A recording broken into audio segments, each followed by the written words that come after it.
The turbulence hit Flight 447, somewhere over the Pacific, and in Seat 16D, Sarah Chen gripped her armrest with hands that had once guided fighter jets through enemy fire.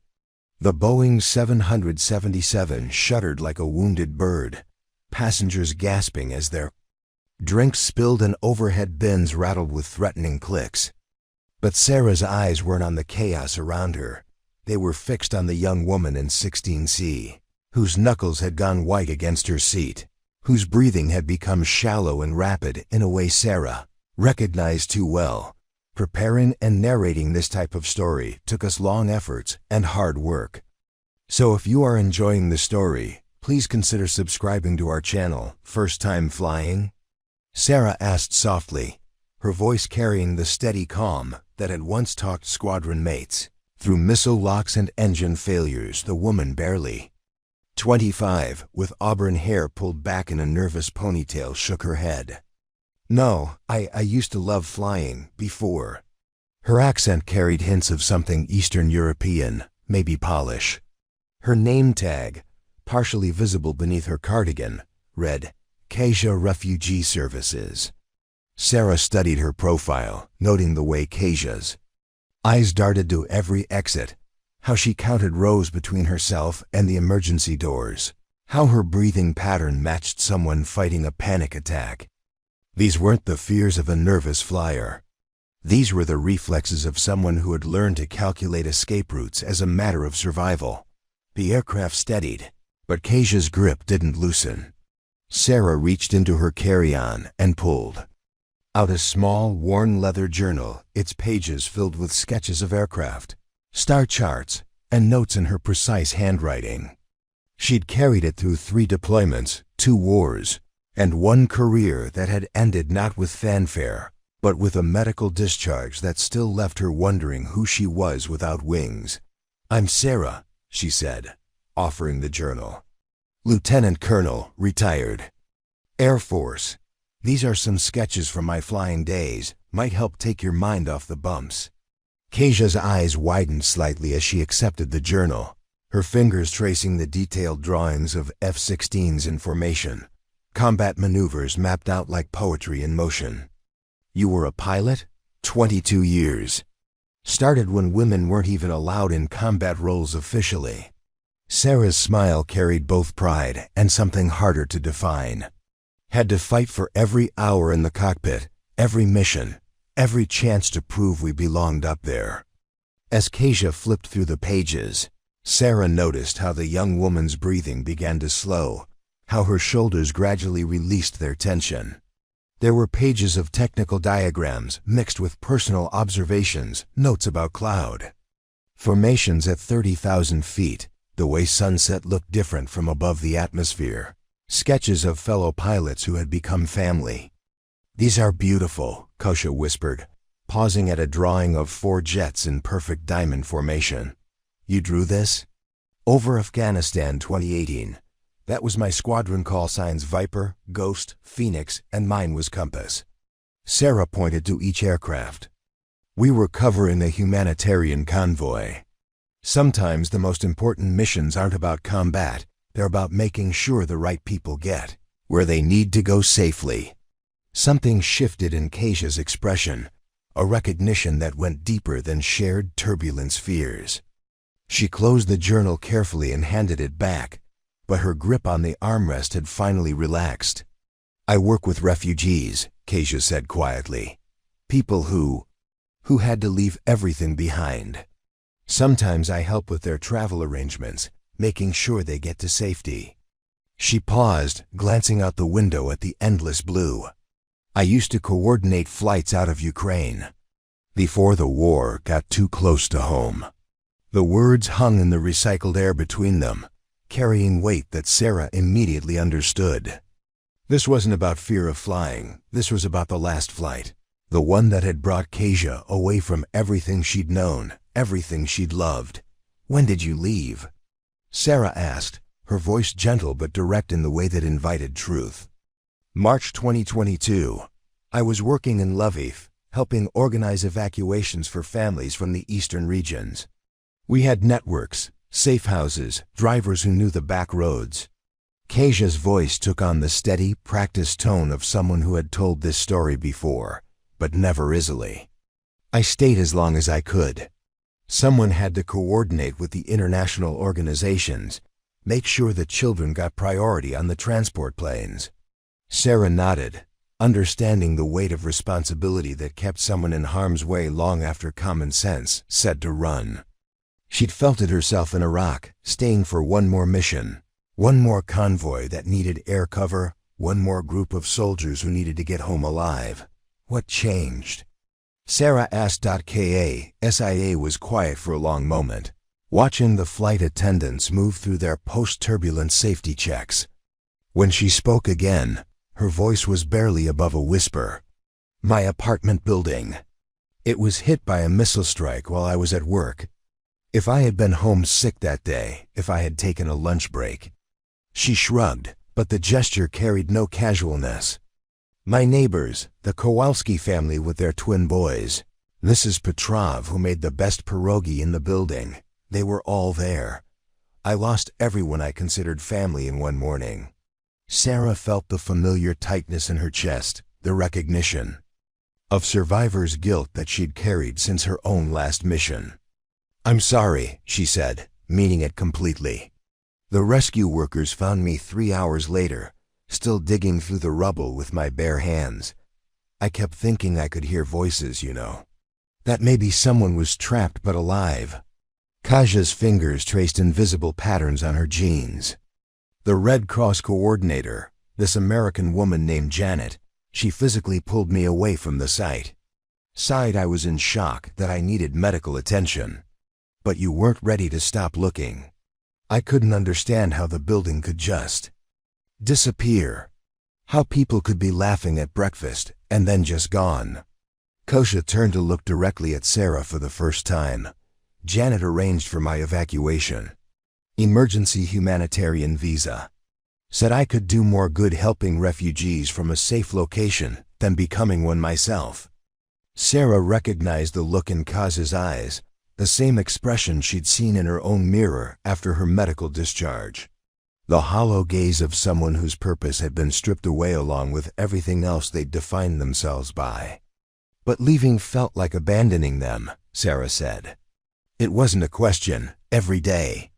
I coordinate refugee services in Chicago now, help families find housing, navigate the system, start over.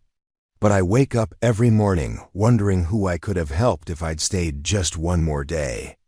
Kasia's voice cracked slightly. I wonder if I ran away or if I was pushed out. The plane began its descent toward Los Angeles, and Sarah could feel the change in cabin pressure, the subtle shift that meant they were approaching their destination. But something in Kasia's story felt unfinished, like there were pieces missing that would make everything else make sense. This flight, Sarah said carefully. Where are you heading? Conference. International Refugee Assistance Coalition.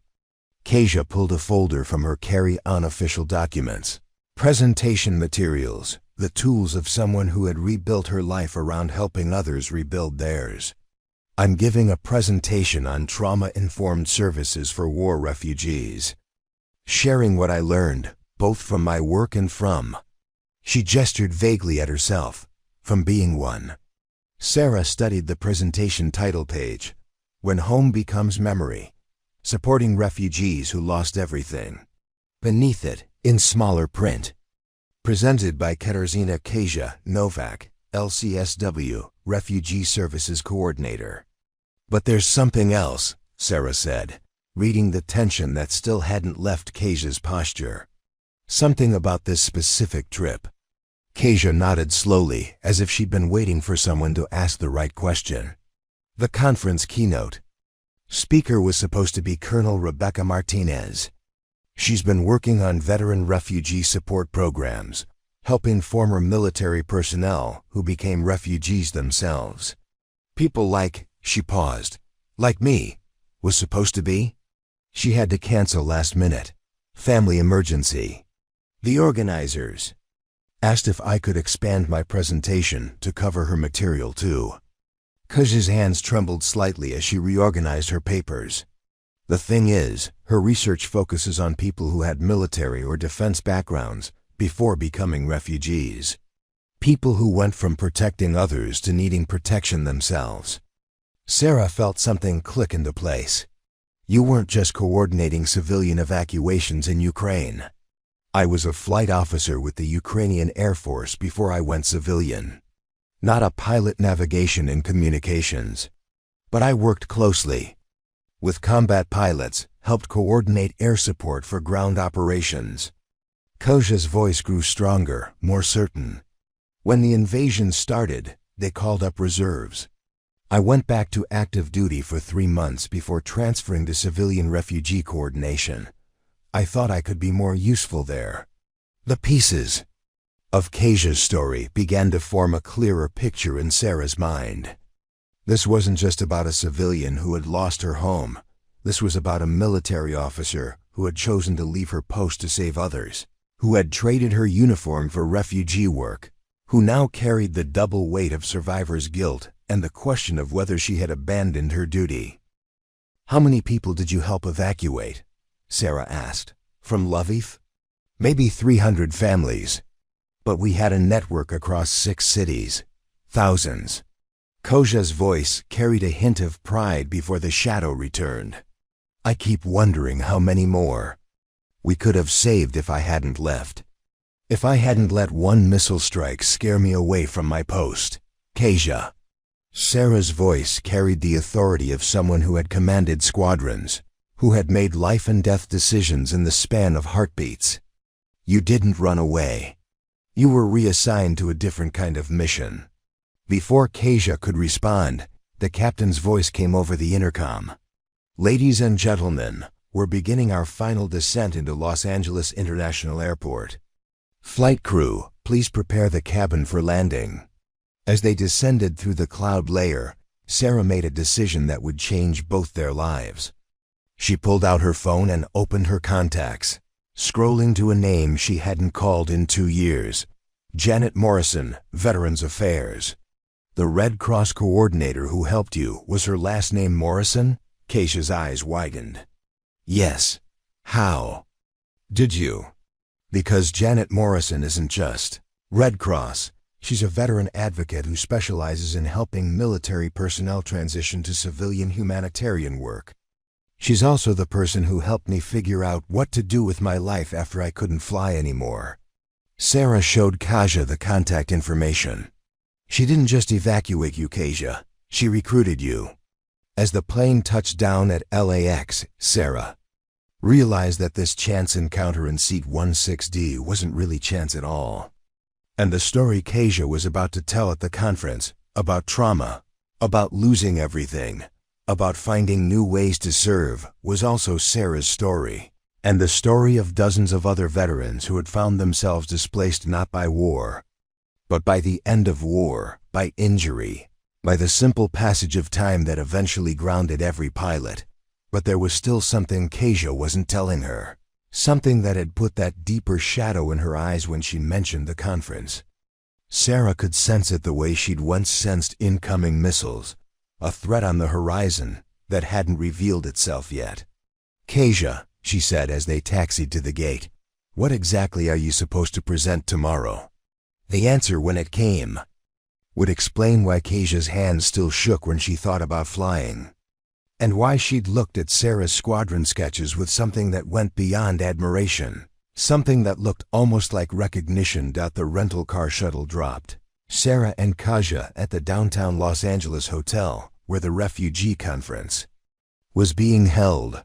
They had exchanged contact information during the taxi ride from the airport, and somehow, without either of them quite explaining why, Sarah had decided to extend her layover and attend the conference as an observer. She told herself it was professional curiosity. Her own transition from military to civilian life had been rough enough without adding the complexity of being displaced from her homeland. But watching Kasia struggle with her presentation materials in the hotel lobby, Sarah knew her real motivation was more personal. Kasia's hotel room was a study in organized anxiety. Her presentation was spread across every surface, slides printed and reprinted, notes color-coded and cross-referenced, backup documents in 3 different languages. Sarah sat in the room's single chair, observing the controlled chaos while Kasia paced. "Tell me about a typical day," Sarah said. "Back in Chicago, before you knew about this conference. What does your life actually look like?" Kasia paused her pacing and perched on the edge of the bed. "I wake up at 5:30, always, even on weekends.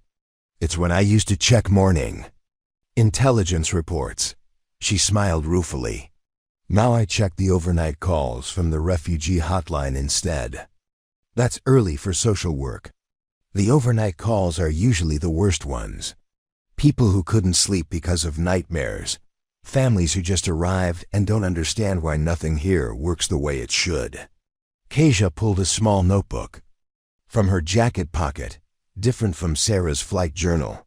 This one was filled with names, phone numbers, appointment times. "Tuesday morning, I had a call from a Syrian family. The father was a surgeon in Aleppo, but here his medical degree means nothing. His wife was a teacher. Their 8-year-old son asked me why Americans don't like them." Sarah watched Kasia's face as she spoke, noting how she seemed more at ease talking about her clients than about herself. "How did you answer him?" "I told him that Americans don't hate them, they just don't understand their story yet, that our job is to help people understand." Kasia flipped through pages of handwritten notes. "Then I spent 4 hours on the phone with certification boards, trying to figure out how to get his father's credentials recognized. The mother wants to substitute teach, but her English needs work, and the local adult education programs have wait lists. That's just one family. I carry 47 active cases. Each one is someone who had a whole life somewhere else." Kasia set the notebook aside and rubbed her temples. "Dr. Hassan, the surgeon, he showed me pictures from his hospital. In Aleppo, state-of-the-art equipment, a team of residents he'd trained, patients who trusted him completely. Now he stocks shelves at a grocery store and sends half his paycheck back to relatives still in refugee camps." Sarah understood the weight of carrying other people's broken dreams. In the Air Force, every mission had been about bringing people home safely. Her squadron, ground troops, civilian contractors. But at least then, success had been measurable. Mission completed, everyone accounted for, threat neutralized. What Kasia did seemed harder to quantify. How do you measure success in your job? Small things. Mrs. Petrov, not the one who died. In my building, different Mrs. Petrov, she's from Belarus. When she first came to my office 6 months ago, she wouldn't make eye contact. Spoke only Russian. Was terrified to go to the grocery store alone. Kasia's expression softened. Last week, she called to tell me she'd enrolled in community college. English as a second language, with plans to become a medical translator. That's huge. It is. But for every Mrs. Petrov, there are 3 other families who disappear into the system. Kids who age out of school programs, parents who work 3 jobs and still can't afford rent, elderly refugees who just give up. Kasia stood and walked to the window, looking out at the sprawl of Los Angeles. "Sometimes I wonder if I'm actually helping or just managing decline." Sarah joined her at the window. The city stretched endlessly in all directions, millions of people with their own stories of displacement and reinvention. Is that why this presentation scares you? Because you're not sure if what you're doing actually works? Partly. Kasia was quiet for a long moment. But also because of what I'm supposed to present tomorrow. Colonel Martinez wasn't just researching veteran refugee services in general. She was specifically studying Ukrainian military personnel who became refugees, people like me. How many people like you are there? More than you'd think. When the invasion started, a lot of us were called back to active duty from civilian jobs. But as the war continued and the refugee crisis grew, some of us were reassigned to humanitarian coordination. And some of us ... double quote, she trailed off. Some of you what? Some of us made choices that looked like desertion to some people. Kasia's voice was barely audible. I left active duty after 3 months. Officially, it was a medical discharge. I had some hearing damage from a missile strike near our airfield. But I could have stayed. Could have taken a desk job, continued supporting combat operations. Sarah turned to study Kasia's profile, but you chose refugee work instead. I told myself it was where I could do the most good. That my language skills and cultural knowledge made me more valuable helping civilians than shuffling papers at a military base. Kasia's hands clenched and unclenched at her sides. But I've never been sure if that was true, or if I was just looking for a reason to get away from the war. This was the heart of it, Sarah realized. Not just survivor's guilt, but the deeper question that haunted anyone who had ever left a mission unfinished. Had she made the right choice, or had she simply chosen the easier path? How many refugees have you personally helped resettle since you left Ukraine? Sarah asked. In Chicago? About 230 families, maybe 800 individuals total. And how many people did you help evacuate while you were still in Ukraine? I told you around 300 families from Lviv, maybe 1,500 people total.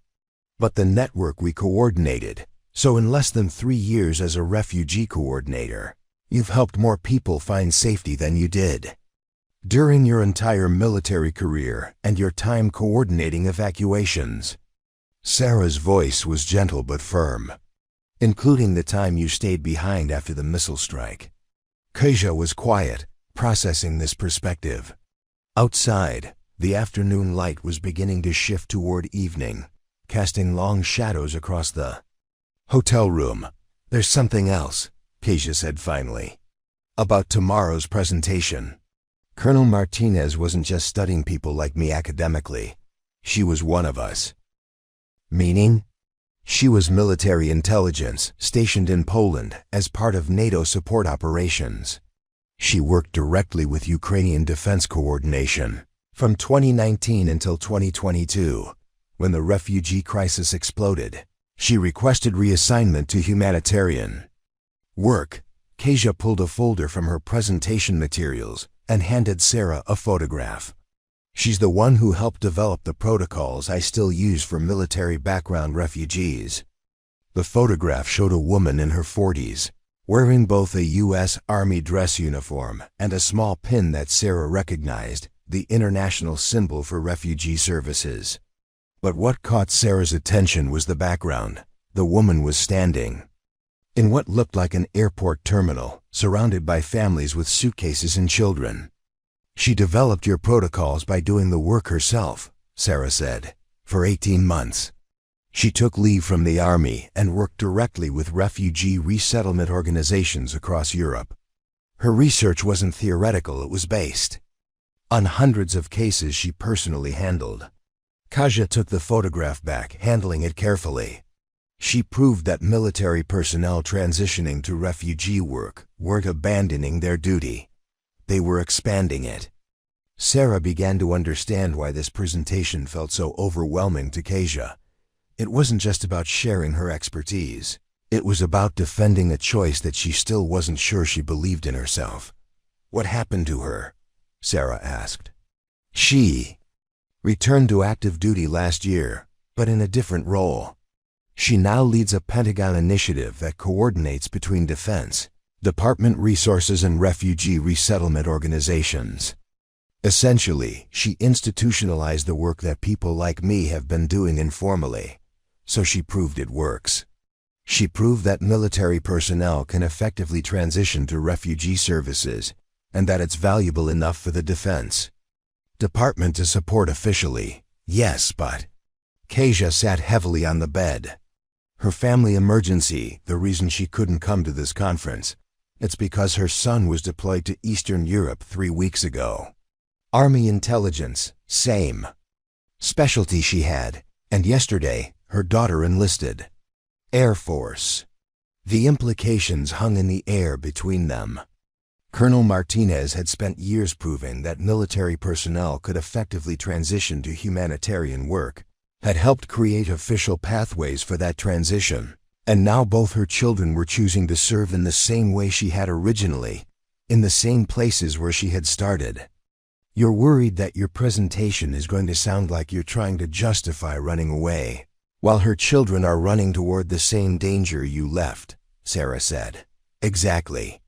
How do I stand up there and talk about trauma-informed refugee services and the value of military personnel transitioning to humanitarian work, when the woman whose research I'm presenting raised children who chose traditional military service? Kasia buried her face in her hands. How do I argue that what I do is valuable when part of me still thinks I should have stayed and fought? Sarah sat on the bed beside her. Can I tell you about my last mission? Kasia nodded without looking up. September 2019. We were providing air support for a convoy in Afghanistan, medical supplies being delivered to a remote clinic. Standard mission, nothing we hadn't done dozens of times before. Sarah's voice took on the measured cadence she'd used in debriefings. Halfway to the destination, we got intelligence about a possible IED on the route. The convoy commander wanted to proceed, but something felt wrong. The intelligence was vague, the source wasn't reliable, but my gut said we should find an alternate route. Did you? I argued for it. But the alternate route would have added 6 hours to the delivery time, and the clinic was treating civilians injured in a bombing the day before. Kids who needed surgery, people who would die if we delayed. Sarah paused.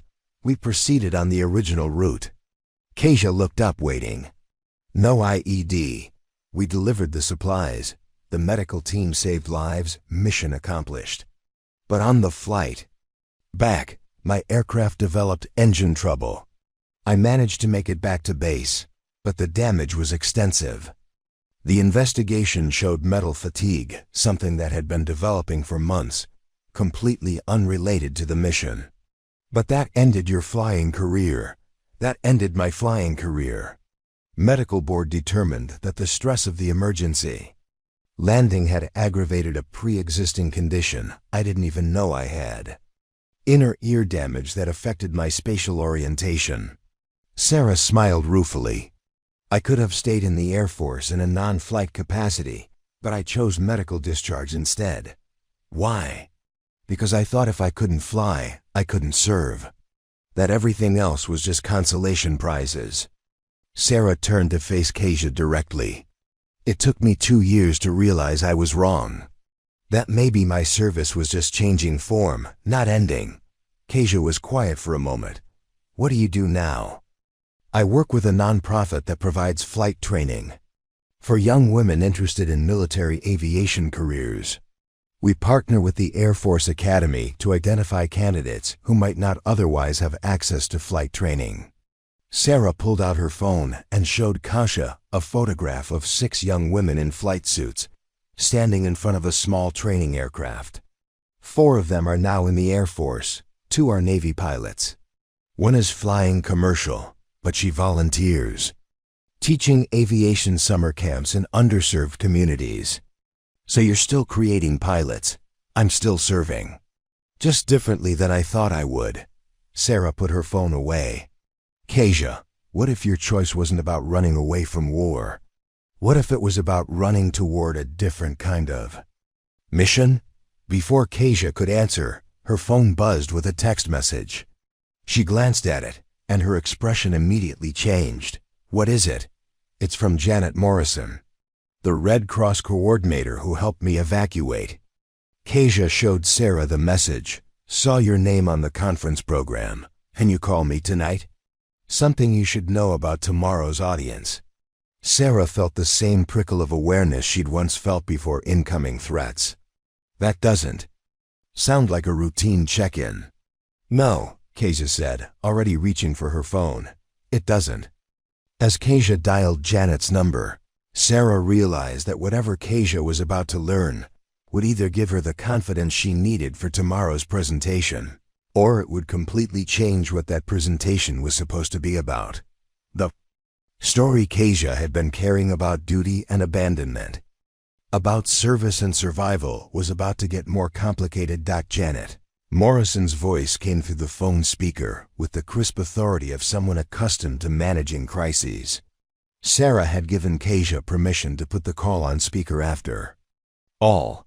Janet had been instrumental in both their transitions from military to civilian humanitarian work. Kasia, I need to prepare you for tomorrow.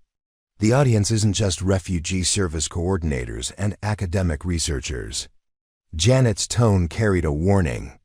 Because of Colonel Martinez's last-minute cancellation and the publicity around the military refugee services research, we've got some unexpected attendees. Kasia gripped the phone tighter. What kind of unexpected attendees? Defense Department observers, congressional staffers, and ... Janet paused. A delegation of Ukrainian military officials who are in the U.S. for NATO coordination meetings. They specifically requested to attend after they heard about your presentation. Sarah watched the color drain from Kasia's face. This conference presentation had just transformed from an academic discussion to something approaching a military tribunal. They know who I am, Kasia asked. They know you were a flight officer who transitioned to refugee coordination. They know you've been successful at resettlement work. What they don't know, what I haven't told anyone, is the specifics of how you left active duty. Janet's voice softened. But Kasia, there's something else. Something I should have told you 3 years ago. Sarah felt the familiar pre-combat alertness settle over her.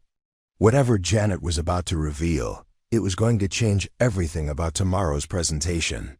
Your evacuation from Ukraine wasn't random. And your medical discharge wasn't just about hearing damage from the missile strike. What do you mean? Kasia's voice was barely a whisper. Your commanding officer, Lieutenant Colonel Petrovi, contacted me directly. Said you were one of his best coordination officers, but that you were showing signs of severe combat stress. Not just from the missile strike, but from months of coordinating evacuations while watching the situation deteriorate. Sarah recognized the symptoms Janet was describing, the 1,000-yard stare that came from making life-and-death decisions every day, the hypervigilance that never quite switched off, the guilt that accumulated like scar tissue around the heart. He recommended you for evacuation? Kasia asked. More than that. He specifically recommended you for a position with refugee services in the U.S., said you had unique skills and experience that would be invaluable, but that if you stayed in active duty much longer, you'd become another casualty. Janet's voice carried the weight of difficult truths. Your medical discharge was actually a strategic reassignment. The hearing damage was real, but it wasn't the real reason for your evacuation. Kasia stood up abruptly, pacing to the window and back. You're telling me that my commanding officer ordered my evacuation because he thought I was breaking down? I'm telling you that your commanding officer saved your life and your sanity by recognizing when one of his people needed a different kind of mission. Janet's tone was firm. Kasia, in the 3 years since you've been doing refugee work in Chicago, how many Ukrainian military personnel have you helped resettle? I don't know the exact number. Maybe 50, 60, 87. I've been tracking it because I've been tracking you. Do you know what happened to those 87 people? Kasia shook her head, even though Janet couldn't see her. 34 of them have found jobs that utilize their military skills: defense contractors, cybersecurity firms, consulting work with NATO allies. 22 have gone back to school and are pursuing careers in engineering, medicine, or other technical fields. 18 have started their own businesses. 8 have joined American law enforcement or emergency services. Janet paused. And 5 have returned to Ukraine as civilian advisors, working with international humanitarian organizations. Sarah did the math quickly. That's only 77. The other 10, Janet continued, became refugee coordinators themselves. They're working in New York, Los Angeles, Denver, and other cities, using the model you developed in Chicago to Help other displaced people rebuild their lives. The weight of what Janet was revealing settled over the hotel room like a heavy blanket. Kasia's work hadn't just been about helping individual families. She'd been creating a replicable system that other people could use to multiply the impact. Kasia, Janet said, what you've been doing for 3 years is exactly what Colonel Martinez was trying to prove could work. You've been her primary case study without knowing it. Her case study? Every report she submitted to the Pentagon about veteran refugee services included anonymized data from your Chicago program. Your success rate, your client outcomes, your innovative approaches to trauma-informed services, it's all been part of her research.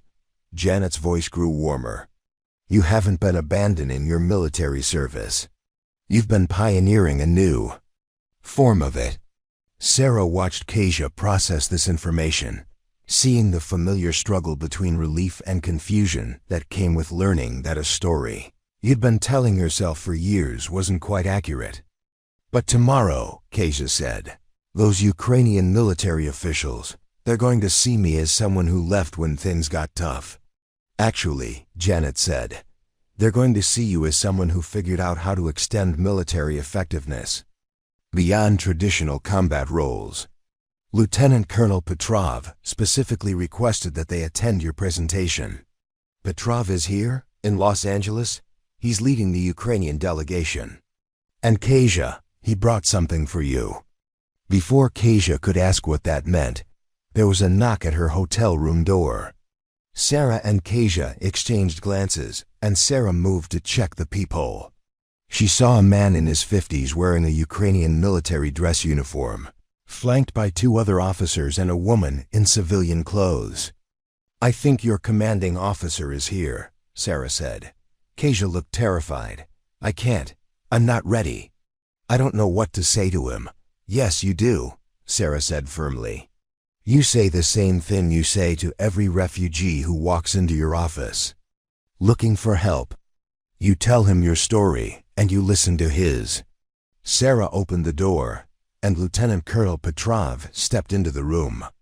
He was shorter than Sarah had expected, with graying hair and eyes that carried the weight of someone who had spent the last 3 years managing an impossible situation. But when he saw Kasia, his expression softened into something almost paternal. Flight.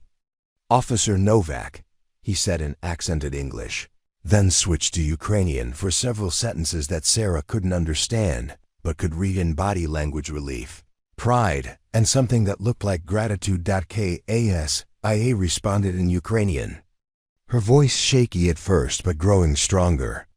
The conversation continued for several minutes, with Kasia occasionally wiping tears from her eyes and Petrov nodding approvingly. Finally, they switched back to English, and Petrov turned to include Sarah in the conversation. I apologize for the intrusion. I am Lieutenant Colonel Alexei Petrov, Ukrainian Air Force. And you are? Lieutenant Colonel Sarah Chen, U.S. Air Force, retired. Sarah offered her hand, which Petrov shook with the firm grip of someone who understood military courtesy. Another pilot who found a new mission, Petrov said with approval. Janet Morrison told me about your work with flight training programs. What did you tell Kasia? Sarah asked. Petrov smiled. I told her what I should have told her 3 years ago when I arranged for her evacuation. That she was not being dismissed from service. She was being promoted to a mission that I could not manage from a military command structure. He reached into his briefcase and pulled out a folder, which he handed to Kasia. These are the reports from the Refugee Coordination Network you helped establish in Lviv. After you left, other officers tried to maintain the civilian evacuation protocols. They were not as effective.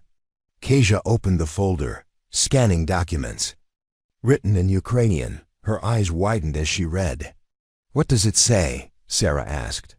The evacuation network collapsed within 6 months of my departure, Kasia said, her voice hollow.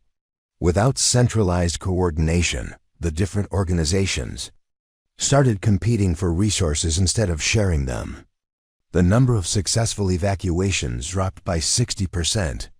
Which is why, Petrov said, we rebuilt the network using the protocols you developed in Chicago. Your refugee services model has been adapted for use in Poland, Romania, and Moldova. We estimate that your innovations have improved evacuation efficiency by 40% across all NATO-allied refugee processing centers. Sarah felt pieces clicking into place. So the Ukrainian military has been implementing Kasia's civilian refugee work as part of their official evacuation procedures. Correct. What Flight Officer Nowak developed as a civilian refugee coordinator was more effective than our military protocols. Petrov turned to Kasia. You did not abandon your military service. You advanced it. But even as the validation settled over Kasia like a warm blanket, Sarah could see new tension building in her shoulders. Recognition was one thing. Public presentation was another. Colonel Petrov, Kasia said carefully, tomorrow's presentation, I'm supposed to be presenting Colonel Martinez's research about veteran refugee services. But her research was based partly on my work, and I'm not sure I'm qualified to represent both perspectives. Actually, said the woman in civilian clothes, stepping forward, you're more qualified than anyone else in the country. She introduced herself as Dr. Elena Vasquez, a researcher from the Georgetown University Law Center who had been collaborating with Colonel Martinez on the Pentagon study. Colonel Martinez's family emergency, Dr. Vasquez continued, was that her son's unit was deployed to provide intelligence support for refugee operations in Eastern Europe. The irony wasn't lost on her research on veteran refugee services was being used to train the very military personnel who would eventually need those services themselves. Dr. Vasquez opened her laptop and showed them a presentation slide. What we've discovered through our research is that the line between military service and humanitarian service isn't as clear as we thought. Personnel like you, Kasia, aren't transitioning away from military effectiveness, you're extending it into new domains. Sarah studied this slide, which showed a flowchart of military personnel transitioning to various civilian roles. But instead of showing these transitions as career endings, the chart depicted them as expanded operational capacity. The Defense Department is interested in your presentation tomorrow because they're considering formally incorporating refugee services training into military education, Dr. Vasquez explained. Not as an alternative to combat training, but as a complementary skill set. Petrov nodded. In modern conflicts, the ability to manage civilian displacement is as crucial as the ability to engage enemy forces. What Kasia developed in Chicago and what has been adapted across Eastern Europe represents a new kind of military capability. But Sarah could see that this recognition, instead of relieving Kasia's anxiety, was amplifying it. The stakes for tomorrow's presentation had just escalated from personal vindication to potential policy change that could affect thousands of military personnel. I need some air, Kasia said abruptly. This is a lot to process. After Petrov, Dr. Vasquez, and the other officers left with promises to reconnect before the presentation, Sarah found Kasia on the hotel's rooftop terrace, looking out over the lights of Los Angeles, preparing and narrating this type of story. Took us long efforts and hard work. So if you are enjoying the story, please consider subscribing to our channel. You know what the worst part is? Kasia said without turning around. For 3 years, I've been carrying this guilt about leaving, wondering if I was a coward, if I chose the easy path. And now they're telling me I was actually pioneering some new form of military service. That sounds like good news.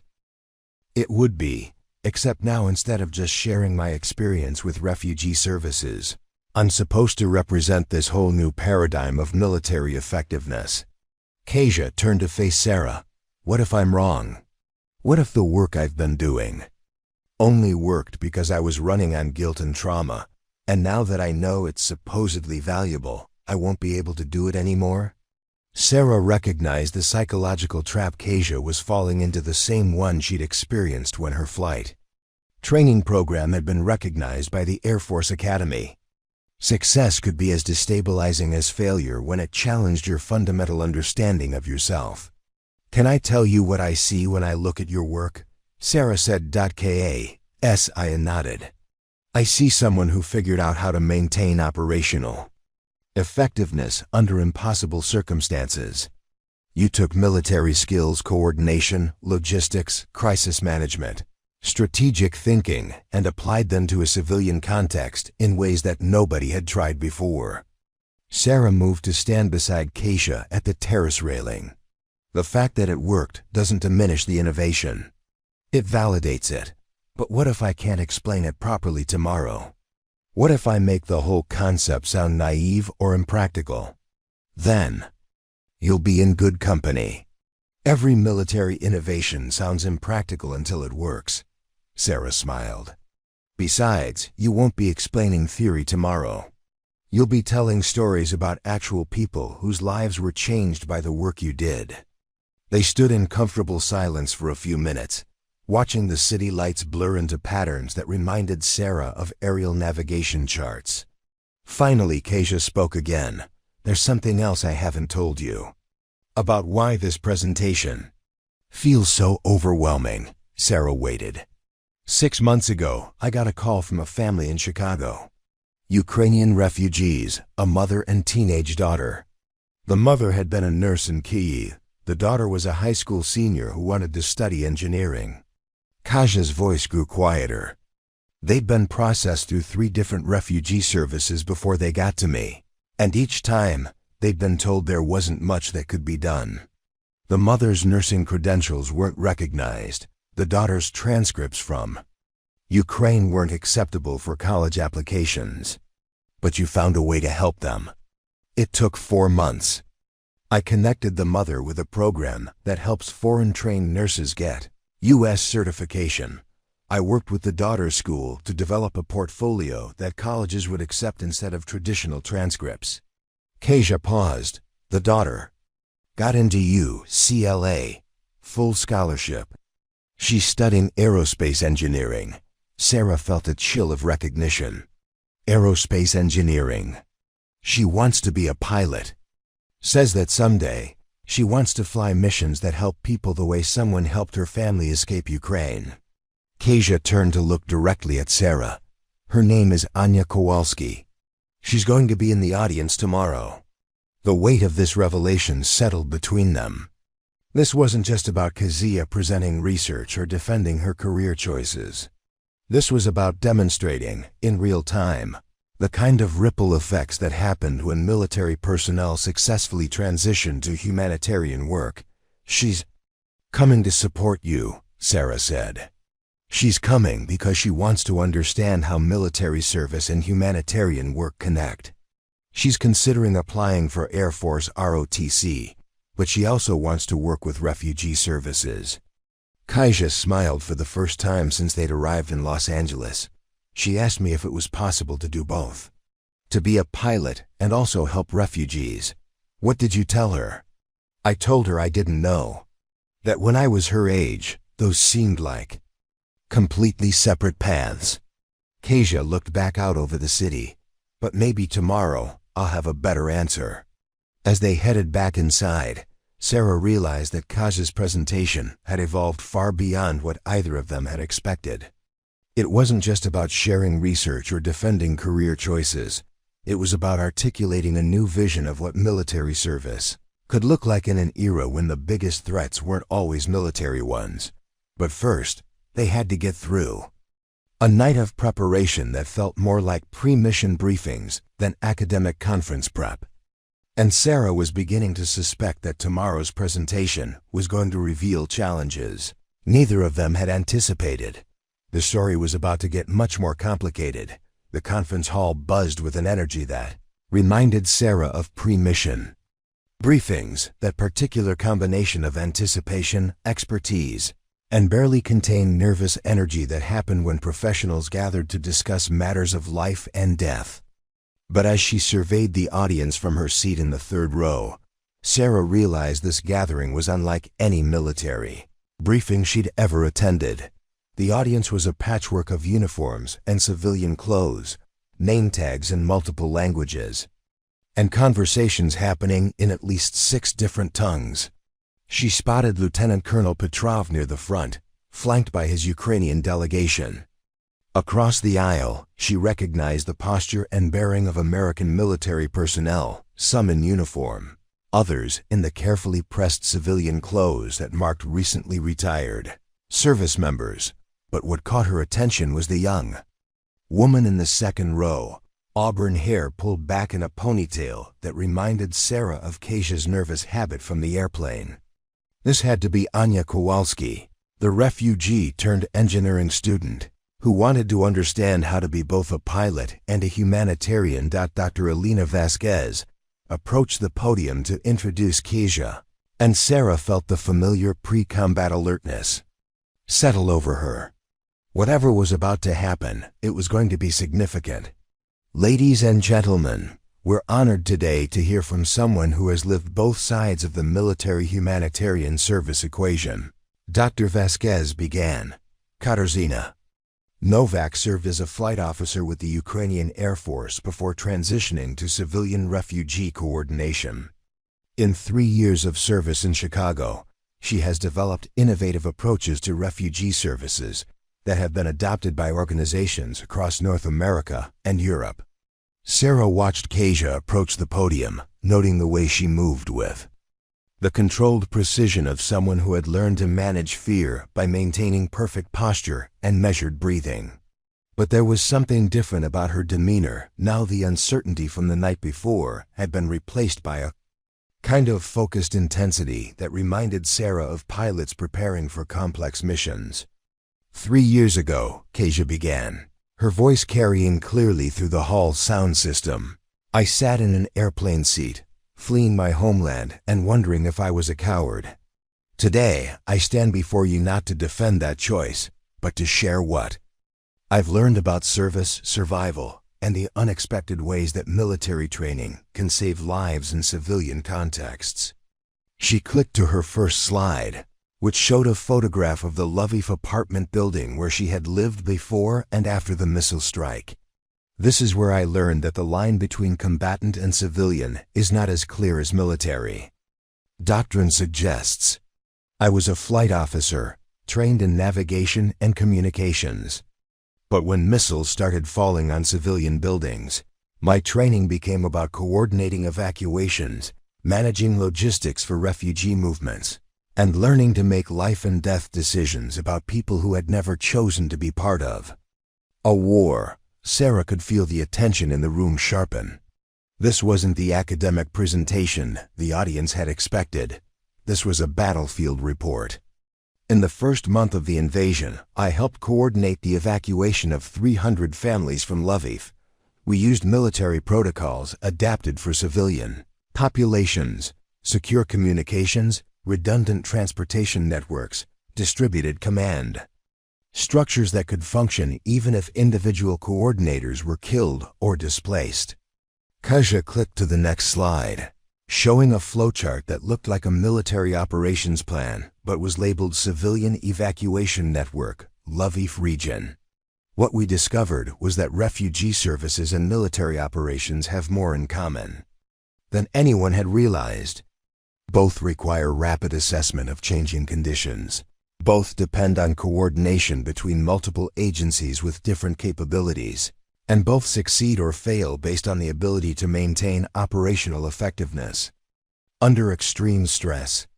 Lieutenant Colonel Petrov nodded approvingly from the front row, and Sarah could see other military personnel in the audience leaning forward with recognition. But here's what we also discovered, Kasia continued, her voice growing stronger. Traditional military training, while essential for these operations, was not sufficient. We needed additional skills, trauma-informed communication, cultural competency, child psychology, and the ability to maintain hope in populations who had lost everything they'd ever known. She clicked to a slide showing photographs of families' parents, with children, elderly couples, teenagers traveling alone. Each of these faces represents someone whose survival depended not just on our ability to move them from point A to point B, but on our ability to understand their specific needs, their fears, their cultural contexts, and their individual trauma. Responses. Sarah noticed Anya Kowalski taking notes, her pen moving rapidly across a notebook as she absorbed everything Kasia was saying. When I was evacuated to the United States, I thought my military service was over. I thought I had failed my duty by becoming a refugee myself. Kasia paused, looking directly at Petrov. What I've learned in the 3 years since is that I wasn't ending my military service, I was expanding it. The next slide showed a map of the United States with dots marking cities where Ukrainian refugees had been resettled. In Chicago, I work with a caseload of 47 families. But the protocols I developed there have been shared with coordinators in 12 other cities. Those coordinators have adapted and improved the methods, creating a network that has successfully resettled over 1,500 refugees in the past 2 years. Dr. Vasquez, watching from the side of the stage, smiled and nodded. This was exactly the kind of scalable impact that the Pentagon study had been hoping to document. But the most important thing I've learned, Kasia continued, is that this work refugee coordination, trauma-informed services, humanitarian logistics, these aren't alternatives to military service. They are military skills applied to different kinds of operations. She clicked to a slide showing side-by-side comparisons, military operations and refugee services, with arrows connecting identical skill sets between the two columns. Strategic planning, resource allocation, crisis management, multi-agency, coordination, operational security. These competencies transfer directly from combat operations to humanitarian operations. The difference is not in the skills required, but in the objectives pursued and the population served. Sarah could see understanding dawning on faces throughout the audience. This wasn't a presentation about people leaving military service. It was about military service, evolving to meet new kinds of challenges. Which brings me to the question that I think brought many of you here today, Kasia said, her voice taking on the tone of someone delivering crucial intelligence. In an era when the biggest threats to national security include mass displacement of civilian populations, climate-related migration, and the destabilization that follows humanitarian crises, what kind of military training do we need? The question hung in the air like a challenge. Sarah could see congressional staffers suddenly paying closer attention, Pentagon observers leaning forward in their seats. I would argue that we need military personnel who can function effectively in both combat and humanitarian contexts. We need officers who understand that securing a refugee camp requires the same strategic thinking as securing a military base. We need logisticians who can manage supply chains for both military operations and civilian relief efforts. Kasia clicked to her final slide, which showed a photograph of 6 young women in flight training gear, Sarah's aviation program participants. And we need pilots, Kasia said, looking directly at Anya Kowalski, who understand that the most important missions they'll ever fly might be delivering supplies to refugee camps, evacuating civilians from disaster zones, or providing reconnaissance for humanitarian organizations operating in conflict areas. The room was absolutely silent now, everyone processing the implications of what Kasia was proposing.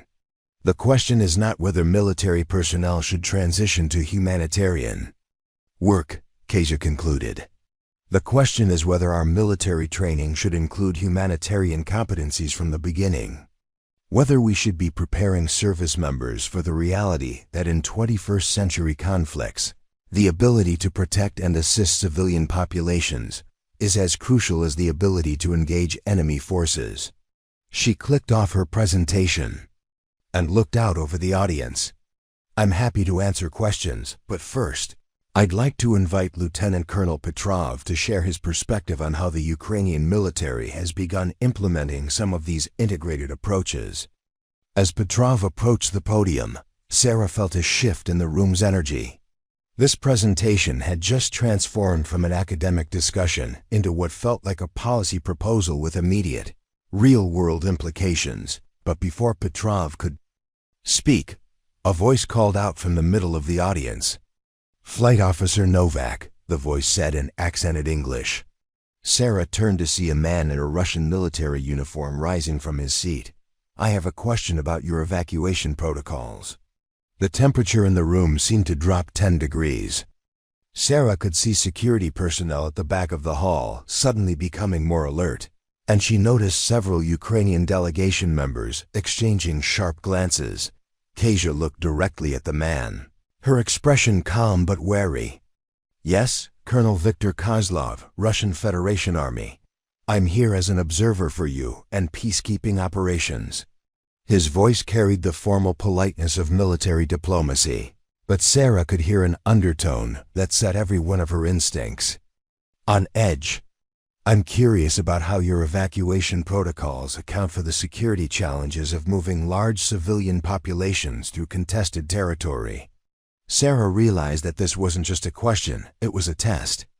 And depending on how Kasia answered, it could either validate everything she had just presented or expose critical vulnerabilities in her approach.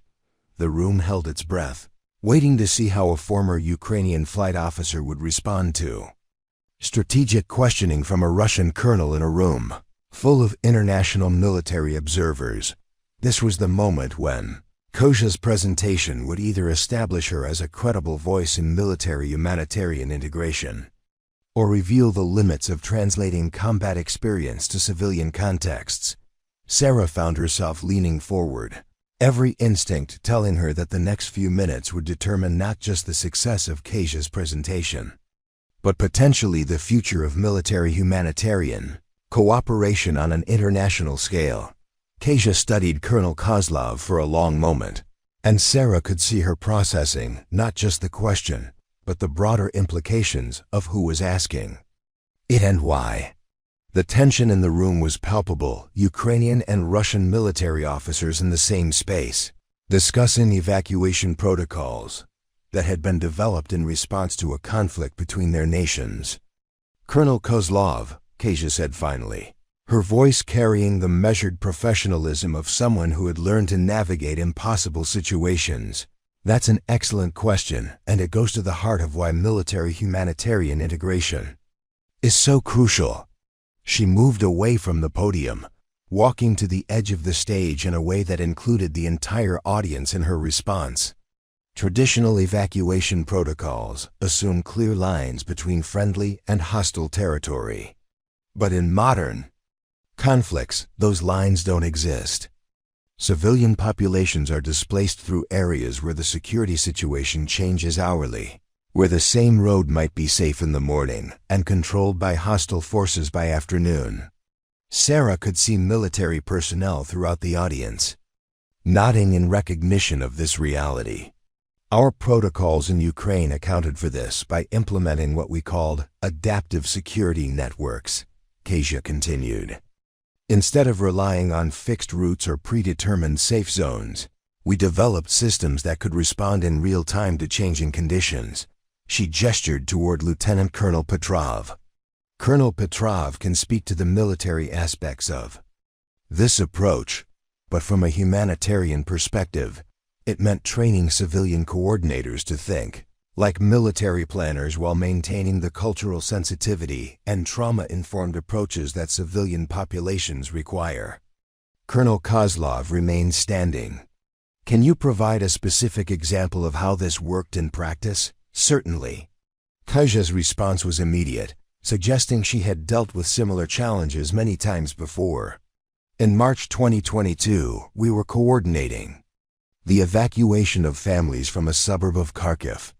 The original route to our processing center in Lviv had been compromised by fighting.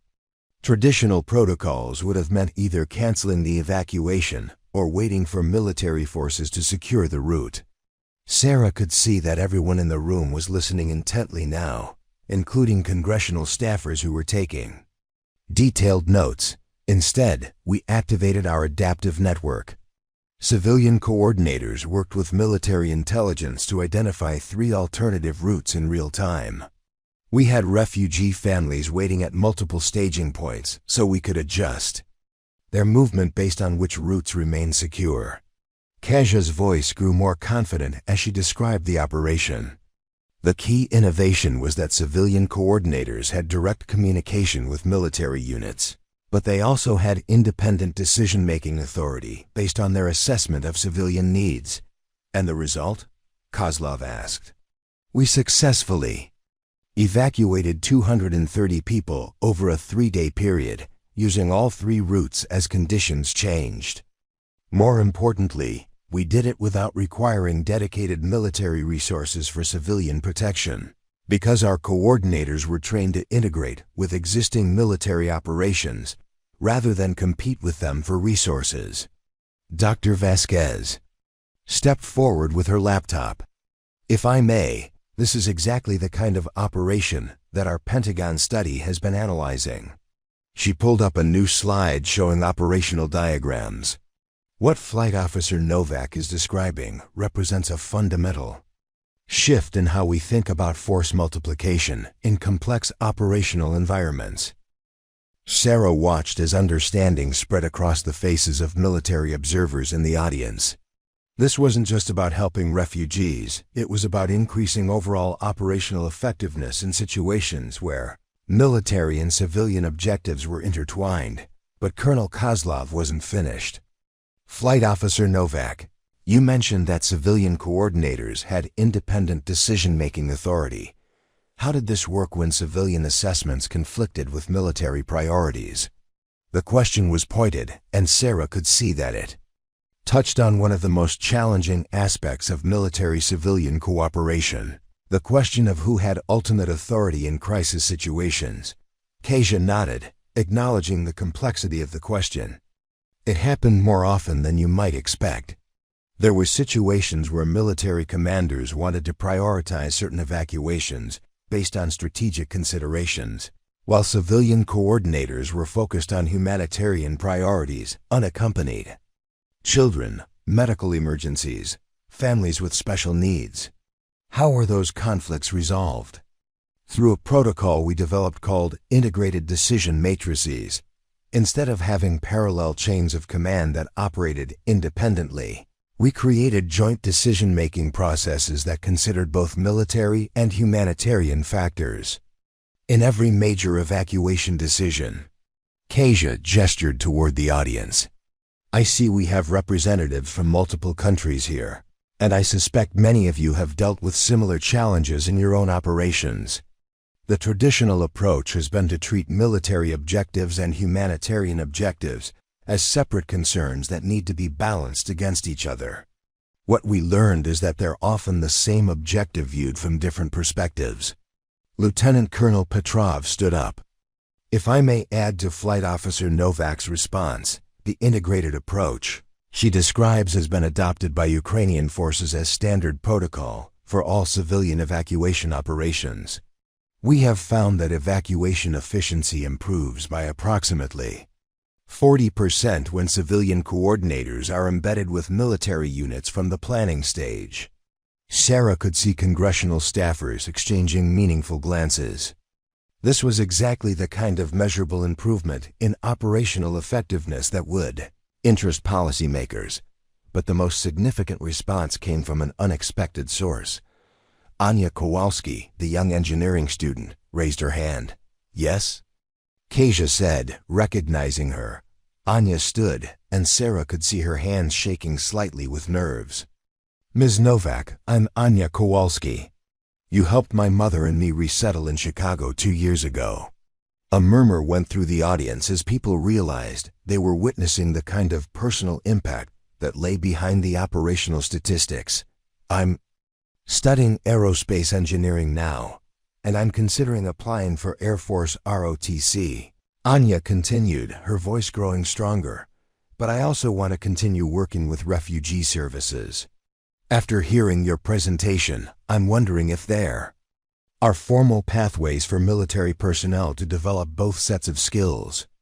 The question hung in the air, and Sarah realized that Anya was asking exactly what everyone in the room was thinking. How do you institutionalize the kind of integrated approach that Kasia had developed through necessity and experience? Dr. Vasquez stepped forward again. Actually, that's precisely what the Pentagon study is designed to address. Based on research that includes Flight Officer Nowak's work, we're recommending the development of military-humanitarian operations tracks within existing service academies. Sarah felt a chill of recognition. This was bigger than she had realized. The proposal, Dr. Vasquez continued, includes specialized training that would prepare officers for operations where military and civilian objectives are integrated from the beginning. Graduates would be qualified for traditional military roles, but they would also have the specialized skills needed for humanitarian operations, refugee coordination, disaster response, and civilian protection missions. Colonel Kozlov spoke again. This would represent a significant shift in military training doctrine. What evidence do we have that such integration would improve overall military effectiveness? This time, it was Lieutenant Colonel Petrov who answered. Colonel Kozlov, with respect, I think the evidence is sitting in this room. In the past 3 years, protocols developed by former military personnel working in civilian humanitarian roles have been adopted by NATO allies, UN peacekeeping operations, and as I understand from your presence here today, Russian Federation peacekeeping units as well. The implication was clear. The integration of military and humanitarian approaches wasn't just theoretically useful. It was already happening informally across national boundaries, proving its effectiveness in real world operations. Sarah stood up, surprising herself. If I may, she said, her voice carrying the authority of someone accustomed to being heard in military settings. I think we're looking at this from the wrong angle. All eyes in the room turned to her, and she felt the familiar adrenaline surge of speaking truth to authority. The question isn't whether military personnel should develop humanitarian skills, or whether humanitarian workers should understand military operations. The question is whether we can afford to maintain the artificial separation between these capabilities when the threats we're facing require both simultaneously. She gestured toward Kasia. Flight Officer Nowak didn't transition from military service to humanitarian work. She evolved military service to meet the actual challenges of 21st century conflicts. And the success of that evolution suggests that our traditional categories, combat versus non-combat, military versus civilian, national security versus humanitarian assistance, may be outdated. The room was completely silent now, everyone processing the implications of what Sarah was suggesting. I work with young women who want to be military pilots, Sarah continued. And increasingly, they're asking the same question that Ms. Kowalski just asked. They want to serve their country, they want to fly, and they want their service to include protecting and assisting civilian populations. They don't see these as separate goals. They see them as integrated aspects of what military service should be in the modern era. Dr. Vasquez nodded enthusiastically. Which is exactly why the Pentagon study recommends that military humanitarian integration be implemented not as a specialty track, but as a core competency for all service members. Colonel Kozlov sat down, and Sarah could see that his questions had been answered not with theory, but with evidence of successful implementation across multiple contexts. But the most significant moment came when Anya Kowalski stood again. Ms. Nowak, she said, if programs like Dr. Vasquez described become available, would you consider returning to active military service to help develop them? The question caught everyone by surprise, including Kasia. Sarah could see her processing the implications, the possibility that her civilian work might lead back to military service, but in a completely different form than she had originally imagined. Kasia paused, looking around the room at the assembled military officers, congressional staffers, and civilian humanitarian workers. I think that would depend on whether such programs would allow me to continue the refugee coordination work that I've been doing in Chicago.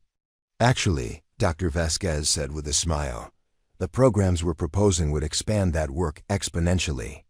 Instead of coordinating refugee services for one city, you'd be helping to train the next generation of military personnel to integrate humanitarian capabilities into their operational planning.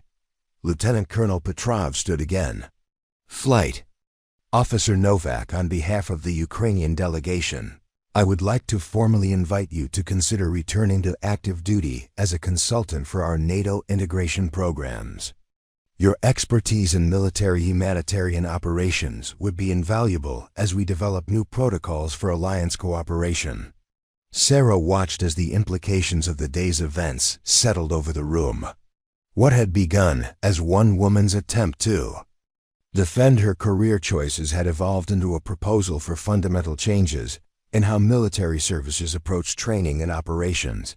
But more than that, it had demonstrated that the separation between military effectiveness and humanitarian impact might be an artificial distinction that no longer served anyone's interests, not military organizations, not civilian populations, and not the young people like Anya Kowalski, who wanted to dedicate their lives to service that encompassed both. The conference was supposed to end with polite applause and networking conversations. Instead, it was ending with what felt like the beginning of a new understanding of what military service could become. Sarah stepped out of the rental car at 10's Chicago O'Hare International Airport, pulling her jacket tight against the November wind. She was here for the graduation ceremony of the first military-humanitarian operations pilot program, a 6-month intensive course that had been fast-tracked through congressional approval following the Los Angeles conference. Kasia had been one of the primary instructors, and Anya Kowalski had been among the first 20 participants. The program had been housed at the Great Lakes Naval Base, but the graduation ceremony was being held at a refugee services center in downtown Chicago, a deliberate choice to emphasize the integration between military and civilian humanitarian work that had become the program's defining characteristic.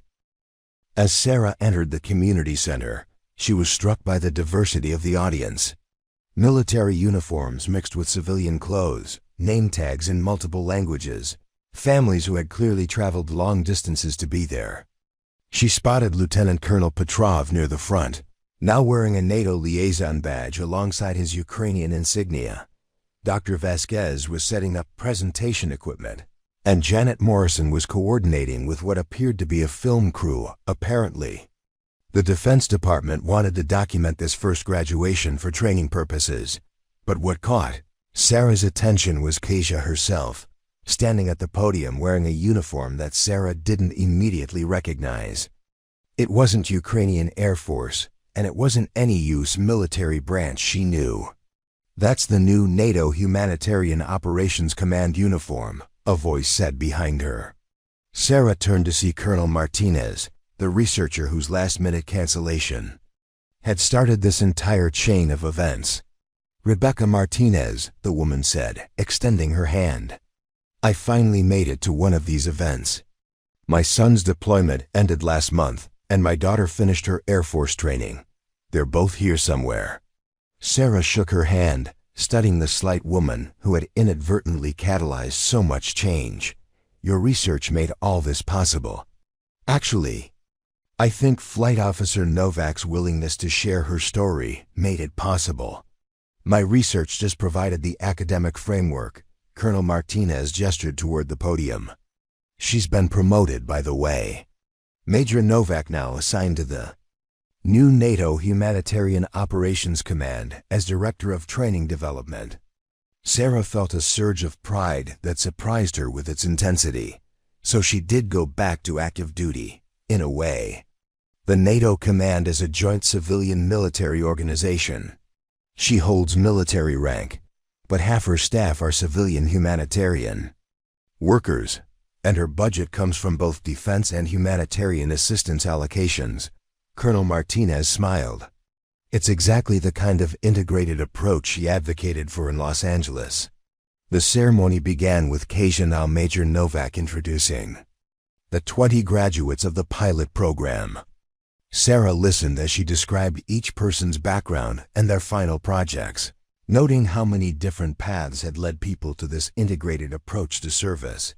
Anya Kowalski had developed new protocols for coordinating civilian evacuations during natural disasters, working with both National Guard units and civilian emergency management agencies. A former Navy logistics specialist had created supply chain management systems that could serve both military bases and refugee camps. A recently retired Air Force pilot had designed flight training programs that included humanitarian supply delivery and medical evacuation scenarios.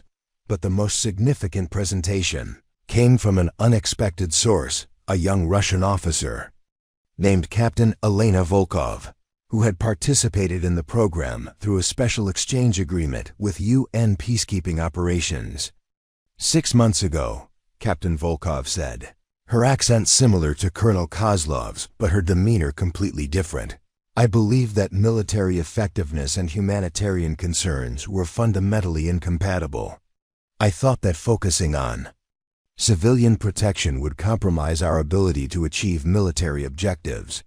Sarah could see Colonel Kozlov in the audience. Apparently, he had become an advocate for the program after witnessing its effectiveness in Los Angeles. Through this program, I've learned that the opposite is true, Captain Volkov continued. Military operations that incorporate humanitarian considerations from the planning stage are more effective, create more stable outcomes, and generate higher levels of civilian cooperation than operations that treat humanitarian concerns as secondary considerations. She clicked to a slide showing before and after photos from a peacekeeping operation in Eastern Europe. My final project involved redesigning standard peacekeeping protocols to integrate civilian protection and humanitarian assistance as core military objectives, not auxiliary concerns. When these protocols were tested in the UN peacekeeping exercise, overall mission effectiveness improved by 37%, and civilian cooperation with peacekeeping forces increased by over 60%. Sarah could see the implications rippling through the audience. This wasn't just about helping refugees or improving humanitarian assistance. This was about fundamental improvements in military effectiveness that could affect international security. After the formal presentations, Sarah found herself in conversation with several of the graduates, each of whom had developed approaches to military service that would have been unimaginable just a year earlier. The most interesting thing, said Lieutenant James Chun, no relation, a former Army engineer, is that this integrated approach is actually closer to what military service was supposed to be originally. Protection of civilian populations has always been a core military responsibility. We just got distracted by technology and forgot about it. Sarah nodded, remembering her own military training and how much of it had focused on technical proficiency with weapon systems rather than the broader question of why military force existed in the first place. Major Nowak, called out a voice from across the room. Sarah turned to see a young woman in civilian clothes approaching Kasia. I'm Maria Santos, and I wanted to thank you for your presentation in Los Angeles. Kasia looked puzzled. I don't think we met in Los Angeles. We didn't. But I was watching the live stream. I'm a social worker in Phoenix, and I work with a lot of veteran families. After hearing your presentation, I developed a program that pairs veterans with refugee families for mutual support. The veterans help with practical things like navigating bureaucracies, and the refugee families help veterans with cultural competency and language skills. Sarah felt that familiar chill of recognition. The ripple effects of what had started in Seat 16D of Flight 447 were spreading in ways that none of them had anticipated. How many families are in your program now? Kasia asked. 47 veteran families, paired with 62 refugee families. We're getting requests to replicate the program in 8 other cities. Maria's enthusiasm was infectious. The veterans say it gives them a new sense of purpose, and the refugee families say it helps them understand American culture better. Both groups report decreased anxiety and improved social integration. As the evening continued, Sarah heard similar stories from people throughout the audience. Teachers who had modified their curriculum to include refugee perspectives. Healthcare. Workers who had developed trauma-informed approaches based on military stress management techniques. Business owners who had created hiring programs specifically designed to utilize the skills of both veterans and refugees. But the most significant conversation happened near the end of the evening, when Sarah found herself talking with Anya Kowalski, who was now wearing the uniform of a U.S. Air Force second lieutenant. "I got into the academy," Anya said with quiet pride. "Early admission, based on my project from this program and my recommendation from Major Nowak. Congratulations. Are you still planning to study aerospace engineering?" "Yes, but with a focus on aircraft designed for humanitarian missions. Long-range cargo aircraft for supply delivery, medical evacuation helicopters that can operate in refugee camp conditions, reconnaissance aircraft optimized for disaster assessment." Anya's eyes lit up as she described her plans. "The Air Force Academy is creating a new track for humanitarian aviation operations. I'll be in the first class." Sarah felt a profound sense of completion, watching this young woman who had started as a refugee describe her plans to become a military pilot specializing in humanitarian operations. "There's something else," Anya said. "The Academy has offered Major Nowak a position as an instructor in their new program. She'd be teaching military-humanitarian integration to first-year cadets." Before Sarah could respond, she heard her name being called. She turned to see Kasia approaching, her new NATO uniform crisp with insignia that represented something entirely new in military organization. "Sarah, I wanted to thank you," Kasia said, her voice carrying the confidence that had been missing during their flight to Los Angeles. "Not just for supporting me through the conference, but for helping me understand that my story wasn't about abandoning military service. It was about expanding it. You figured that out yourself. I just listened." "Maybe, but there's something I want to ask you." Kasia paused, glancing around the room at the graduates, the military observers, the civilian humanitarian workers who were all part of this new integrated approach to service. "The NATO Humanitarian Operations Command is expanding. We're going to need experienced instructors who understand both military aviation and civilian humanitarian work." Sarah felt her pulse quicken. "Are you offering me a job?" "I'm offering you a chance to help train the next generation of military personnel in skills that you've already been developing through your flight training program," Kasia smiled. "Plus, you'd get to fly again. One of the first things we're developing is pilot training for humanitarian supply missions, medical evacuations, and refugee transport operations." The offer hung in the air between them, carrying implications that Sarah was still processing. Return to military service, but in a form that incorporated everything she'd learned about civilian humanitarian work. Fly again, but on missions that directly served the values that had originally drawn her to military service. "I need to think about it," Sarah said finally. "Of course, but there's something else you should know." Kasia gestured toward the film crew that had been documenting the graduation ceremony. "The Defense Department is planning a documentary about the development of military humanitarian integration. They want to include the story of Flight 447, how a chance meeting between two women from different countries led to fundamental changes in military training doctrine." Sarah looked around the room one more time, taking in the conversations happening in multiple languages, the mix of uniforms and civilian clothes, the families who had traveled across continents to be part of this moment. 2 years later, Geneva, Switzerland. The United Nations Humanitarian Operations Coordination Center occupied a gleaming building overlooking Lake Geneva. Its modern architecture designed to symbolize international cooperation and forward-thinking approaches to global challenges. Sarah stood in the center's main briefing room, wearing the uniform of the NATO Humanitarian Operations Command, with the insignia of a lieutenant colonel, her original rank, restored when she had accepted Kasia's offer to return to military service. On the wall-mounted screens around the room, real-time data streams showed humanitarian operations in progress across 4 continents. Supply flights coordinated between military and civilian aircraft. Refugee processing centers managed by teams of military personnel. The auditorium at the United Nations headquarters in New York was filled to capacity, with delegates from 127 countries gathering for the International Conference on Military-Humanitarian Integration.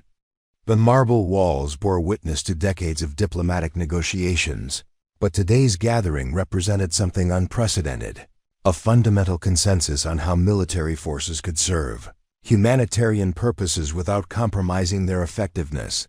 Sarah Chen, now retired as a lieutenant colonel, but serving as senior advisor to the UN Military-Humanitarian Coordination Board, stood at the podium where she had been asked to deliver the opening address. At 62, her hair was silver, but her bearing still carried the confidence of someone whose ideas had been tested in the crucible of real-world application. In the front row sat the people whose lives had been intertwined with hers since that turbulent flight 15 years earlier. Kasia Nowak, now Director General of the International Military-Humanitarian Coordination Board, wore the blue uniform of UN service with the quiet authority of someone who had successfully bridged 2 worlds.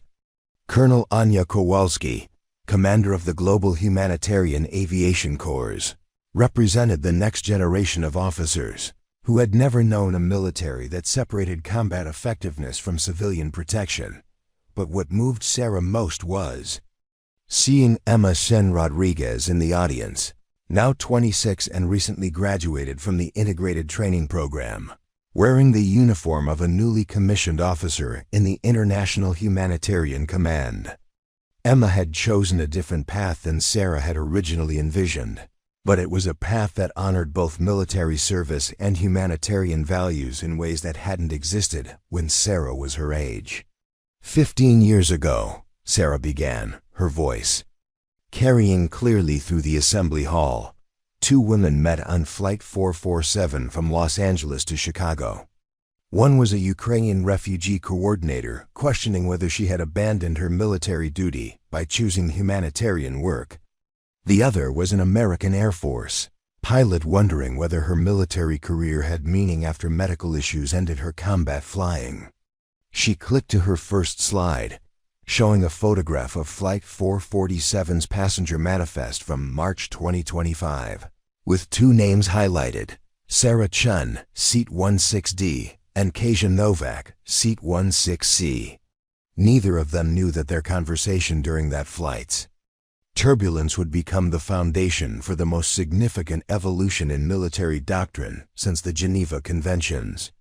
Neither expected that their personal struggles with questions of duty and service would lead to training programs that have now graduated over 50,000 officers worldwide. Sarah's next slide showed a world map dotted with pins representing the locations where military-humanitarian integrated operations had been deployed over the past 15 years.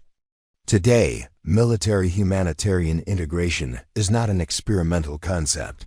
It is operational doctrine in 127 countries. It has been implemented in response to 312 humanitarian crises, serving over 18 million displaced persons, coordinating disaster relief for 47 natural disasters, and establishing peaceful stability in 23 conflict zones. But the statistics, impressive as they were, could not capture the human impact of what had grown from that airplane conversation. More importantly, Sarah continued, we have fundamentally changed what it means to serve in uniform. Military personnel today understand that their primary mission is not to wage war, but to prevent war by protecting civilian populations. coordinating humanitarian assistance, and building the conditions for sustainable peace. She clicked to a slide showing graduation photographs from military academies around the world, all now incorporating humanitarian training as core curriculum rather than optional specialization. We have trained officers who see refugee camps not as auxiliary concerns, but as strategic priorities. We have pilots who understand that delivering medical supplies to isolated communities is as important as air superiority. We have logistics specialists who know that coordinating civilian evacuations demonstrates military effectiveness as clearly as any battlefield victory. The audience composed of defense ministers, humanitarian coordinators, UN officials, and military officers from around the world listened with the attention of people whose work had been transformed by these concepts. But Sarah's most powerful moment came when she addressed the personal dimension of this transformation. The conversation on Flight 447 began because two women were willing to admit uncertainty about their life choices. They were willing to question whether their understanding of duty and service was complete. They were willing to consider that their personal experiences of trauma and displacement might not be obstacles to overcome, but rather foundations for serving others in ways they had not previously imagined. She paused, looking directly at the young officers in the audience, people like Emma, who would inherit the world that these changes had helped create. The most important lesson of the past 15 years is not that military forces can serve humanitarian purposes, or that humanitarian work can enhance military effectiveness. The most important lesson is that innovation in service requires the courage to question your assumptions, the wisdom to learn from others whose experiences are different from your own, and the recognition that uncertainty about your path may be the beginning of discovering a path that serves others more effectively than the one you originally planned. As Sarah concluded her address and returned to her seat, she felt the satisfaction of someone whose work had contributed to changes that would continue long after her own service ended. But more than that, she felt the peace that comes from understanding that the questions and uncertainties that had troubled her 15 years earlier had been transformed into foundations for serving others. That evening, after the formal conference sessions had concluded, Sarah, Kasia, Anya, and Emma gathered for dinner at a small restaurant near the UN building. It was the first time all four had been together since Emma's graduation 6 months earlier, and the conversation naturally turned to reflections on the journey that had brought them to this point. "I was reading the case study files yesterday," Emma said, cutting into her salmon, trying to understand how much of what happened was planned versus coincidence. "The documentation suggests that none of you expected the conversation on Flight 447 to have any implications beyond that flight." Kasia smiled, swirling her wine thoughtfully. "I remember being terrified about the presentation I was giving the next day. I thought I was going to embarrass myself in front of people who understood military operations better than I did. The last thing I expected was to meet someone whose experience would help me realize that my work was military operations, just applied in a different context.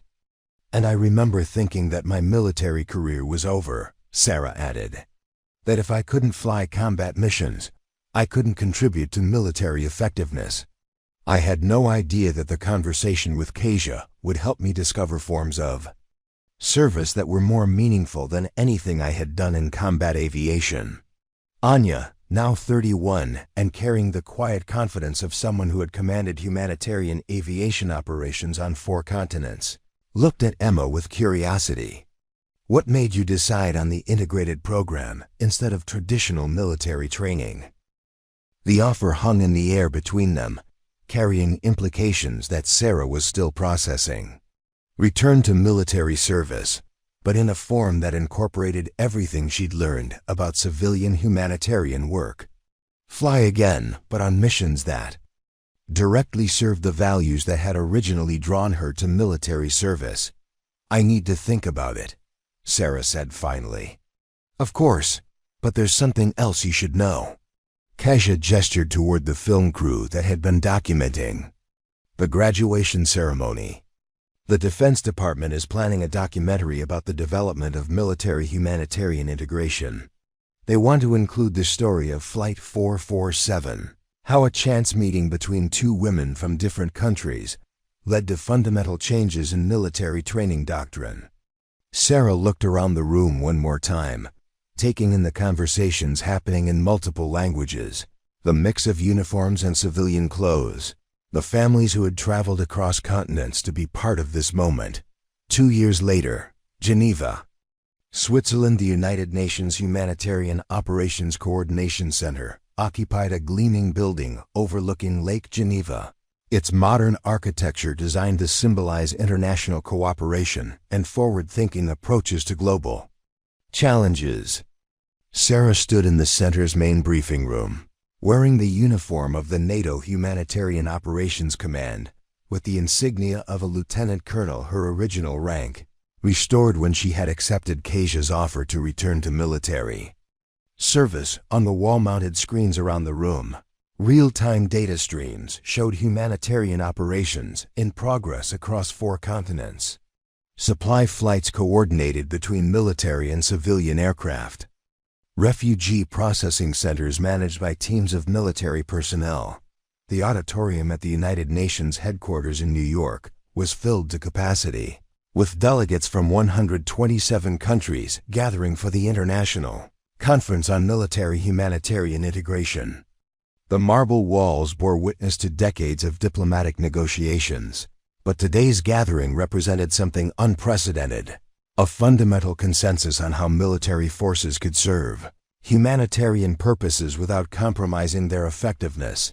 Sarah Chen, now retired as a lieutenant colonel but serving as senior advisor to the UN Military-Humanitarian Coordination Board, stood at the podium where she had been asked to deliver the opening address.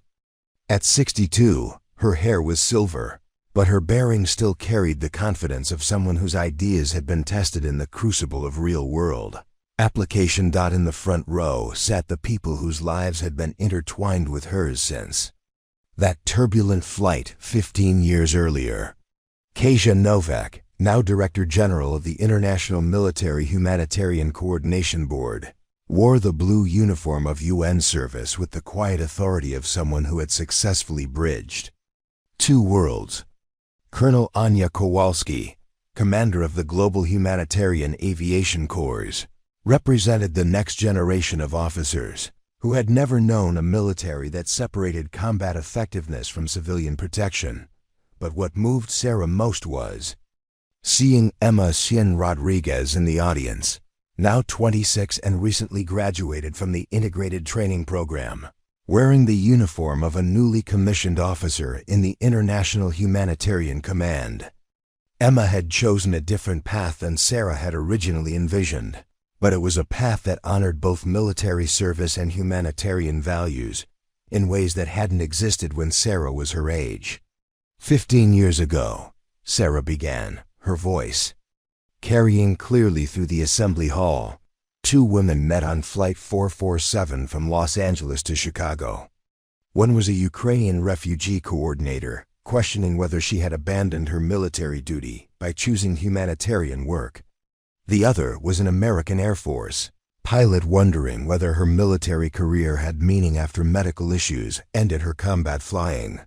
She clicked to her first slide, showing a photograph of Flight 447's passenger manifest from March 2025, with 2 names highlighted: Sarah Chen, Seat 16D, and Kasia Nowak, Seat 16C.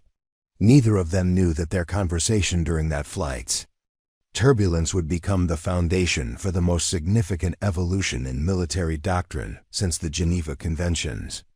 Neither expected that their personal struggles with questions of duty and service would lead to training programs that have now graduated over 50,000 officers worldwide. Sarah's next slide showed a world map dotted with pins representing the locations where military-humanitarian integrated operations had been deployed over the past 15 years. Today, military-humanitarian integration is not an experimental concept. it is operational doctrine in 127 countries.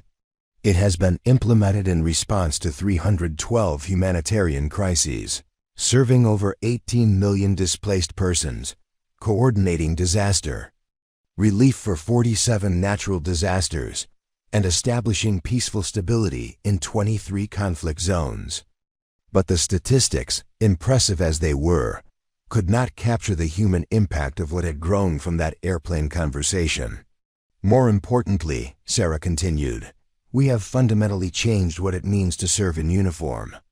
Military personnel today understand that their primary mission is not to wage war, but to prevent war by protecting civilian populations, coordinating humanitarian assistance, and building the conditions for sustainable peace. She clicked to a slide showing graduation photographs from military academies around the world, all now incorporating humanitarian training as core curriculum rather than optional specialization.